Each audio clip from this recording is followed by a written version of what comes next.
What's up guys, Justin Grunwald here with 65drums.com, and today I'm going to show you a bunch of ways to save your electronic drum set. Some of you used to be acoustic drummers, you heard great things about edrums, you finally made the switch. Maybe because you had to live in an apartment and you can't play acoustic drums in an apartment, but you're not getting the experience you wanted. Some of these tips will help you. Some of them cost money and some of these tips don't cost money. Choose what's best for you, but I do think sometimes it's worth spending $100 or $200 to save a $1,000 drum set before giving up on it entirely and selling it on eBay. The first thing is that if you have one of those older electronic drums where there's no beater in your kick pedal and it's actually some sort of rubber pad underneath the pedal itself that the pedal is making contact with, and also if you've got one of those kick drum pedals that has like the pad mounted on the floor right here and this beater arm is like this S shape so it can like go like that, get rid of that. You've got a way better shot at having a better drum experience if you're using an actual kick drum pedal with a kick drum tower. You can find them used on eBay, buy them from Roland or Yamaha because their stuff has a good reputation for not breaking when you buy it used. Go with that kick drum tower. They're not that expensive and I think it's worth buying a better one. And they all can accommodate double kick pedals. So again, you can work on different types of music. Next thing, if you're using a hi-hat pad that is mounted to the frame of the rack itself, you're missing out on a way better experience. You should be using one of these. Something that mounts onto an acoustic hi-hat stand. There are several options like this. You've got the Roland VH11 hi-hat. Also, Yamaha sells a product similar to this. Alesis has a product similar to this. And also Roland has the VH12 and the VH13. There are just tons of options. You don't have to be using a crappy pad and a tiny little foot controller on the ground. But as always, make sure whatever product you're about to buy works with your module. You can find this out by calling the company or just checking out the VDrum forums. They always have answers to practically any question you have. But maybe your hi-hat is fine and maybe your kick drum tower is fine. Maybe it's the snare that's just cutting the vibe of your drum set. Go upgrade your snare. If you go on eBay, you'll find nice snares.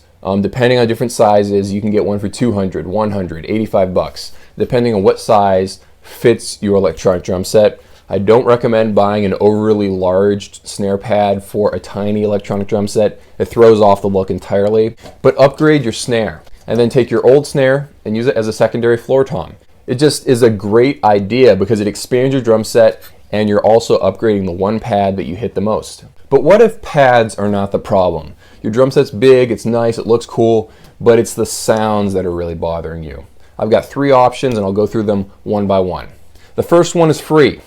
If you've got a drum module from Roland or Yamaha that is 4 years old or younger, you probably don't even have to buy a drum module. Those modules today are getting more and more powerful, and the editing that you can do on them to make the sound your own is getting to be incredible. A lot of times you don't even have to buy a new drum module. Like I'm thinking of like the Roland TD11, the Roland TD15, the Roland TD25, the Yamaha DTX 522, I believe it is. There are tons of different electronic drum sets that you've bought that may not sound the best out of the box. Spend a few hours editing your sounds. If your sound is really small, tinny, and it doesn't sound as big and powerful as you want, one thing I love to do is tune down my snare every time I get on a new drum set because I want a snare that's big and powerful. Same with the kick drum. Some drum modules let you EQ the sound, bring up the bass because you want that really big, powerful feel, and adjust like the treble and the mids. There are tons of different things you can do, and you can also go and look up some tutorials on how to make your sound better, but sometimes the module is just too far gone. It's too old, maybe its sounds are based on drum sets from the 90s, just something, it's just too far gone. What you probably could do next is buy a new drum module, like a Roland TD11 or the Yamaha equivalent or higher, because those are the baselines. You got to spend about $350 or more to get a nice used drum module.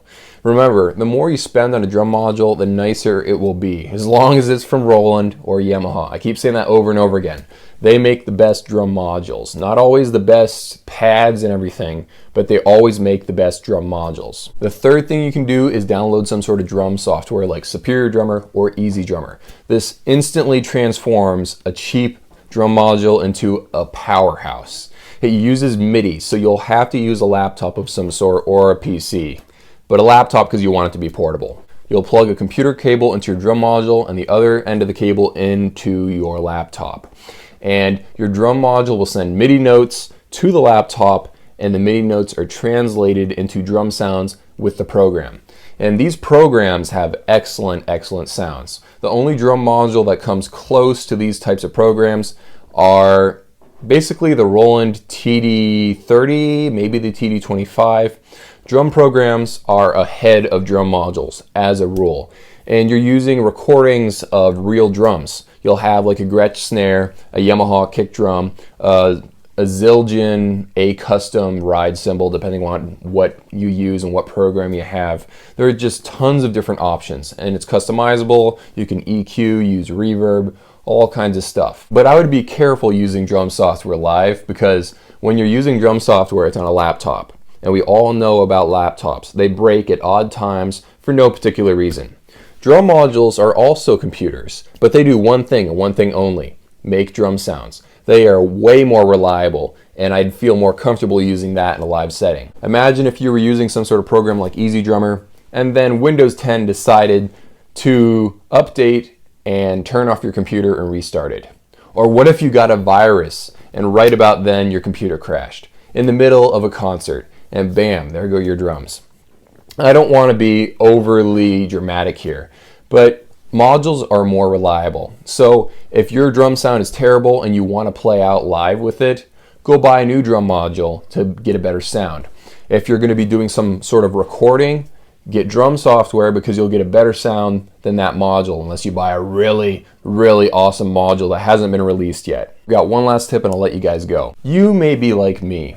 If you're using something like this, a monitor or like a drum amp, something just to blast a wall of sound at you, if you're like me, you're still bothered by the fact that you're hearing yourself hitting rubber pads. It's a pet peeve of mine. I came from being an acoustic drummer, and I cannot stand the sound of myself hitting rubber cymbals, and to some degree hearing myself hitting mesh heads. That is why I always use headphones. These are Sennheiser HD 280 Pros. These cost 99 bucks. They're a little ugly, but they sound amazing. These are studio headphones, meaning they're EQ'd to be flat. The best comparison I could give is that if you're using like Sony bass headphones or Beats headphones, those are EQ'd to be bass heavy. With these, when you're EQing your drums, you'll know that they'll be similar sounding when they're coming out of a PA system at a flatline EQ. That's why you buy studio headphones. And the quality, the sound quality of these things is awesome. Even when you're listening to some of your favorite songs, you'll notice instruments or vocal tracks in the songs that you never heard before because of the amount of detail these things put out. But the point is, when you put these on, you won't be able to hear the outside world. You won't be able to hear yourself hitting rubber pads. You'll only hear the drums. You'll feel like you're playing a real acoustic drum set. This is miles better than using any sort of speaker, no matter how good the speaker is. That's just me. Some people aren't bothered by hearing themselves hitting rubber pads. I mean, it doesn't bother me a ton, but I way prefer to use this. It gives me so much more inspiration, and I can really hear what I'm doing. And if you've already got a nice pair of headphones like Beats, you can use those too. Just try using headphones before you get rid of your electronic drums. You might find that if you turn these up loud so you can't hear yourself hitting the drums, you might have a way better experience. I hope these tips helped. Let me know down in the comments if they do. Subscribe. I got a new video coming out every Sunday. I will talk to you down in the comments below. See you guys next Sunday. Follow me on Facebook, 65 Drums. See you guys.